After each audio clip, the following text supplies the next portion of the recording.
So I read chapter 17, and chapter 17 follows a reporter who has been sent to cover a story. And basically, what had happened was there was a mass shooting, and the shooter he was killed during the shooting when he was engaging with police. And the journalist he was sent to try and talk to the parents of the shooter. He was basically staking out their house. He was waiting in his car outside of his house because he wanted to be the first one to talk to them. And while he was waiting, a lady he met this lady who she wanted to give the parents money, to help out with like funeral costs and stuff. And he didn't take the money, but he took her phone number, and he said that he would give the parents the phone number if he met with them. And basically he did that because he didn't want to be like directly involved with the story that he's covering. And yeah, so eventually he did talk to the parents. The way that he basically was able to get the parents to talk to him was because um, like in giving the parents the phone number of that lady, that kind of it kind of humanized the reporter to the parents. So he was able to give an interview with them, and you know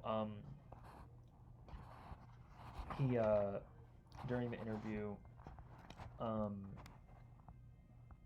basically the parents talked about how they had no idea that his son was going to do that, and that they were sorry to about everything. And yeah, and so that's basically the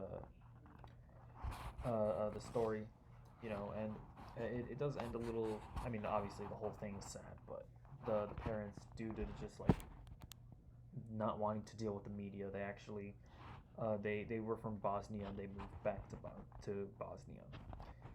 And so, in regards to the journalists that were following throughout the chapter, I would say that he handled the situation as best as he could. It's one of those things where after something like this happens, I guess your first like instinct as a person is to just leave the parents alone. Like don't bother them. But at the same time, you have as a journalist, you do have a duty to the public, to get them information about things that happen, and trying to figure out why the shooter did what he did is part of that, is part of the information that you need to get out to the public. So it's kind of sad, but I do feel like at least attempting to speak to families of shooters or victims of tragedies. I do think it is a thing that you kind of have to do as a journalist. And but when you're doing it, it is important to be respectful, right? And I think he handled it well. I think he was kind of there by himself when they first got home. So he was just sort of able to be like the one guy trying to talk to them. And obviously him giving them the phone number of the lady, that also helped to humanize him. And I guess it's just the way to go about doing it, I guess, is to not make it seem like you're just there as your job trying to get information out of them. I guess if you kind of approach it, and definitely at the very least make it seem as if you're there to, I guess, want to hear out their story, and there to maybe try and console them, and I guess just trying to make them feel as comfortable as possible.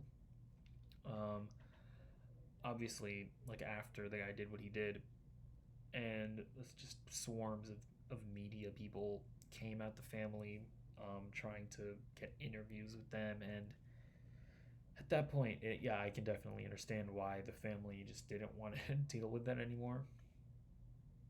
But yeah, it is a tricky situation.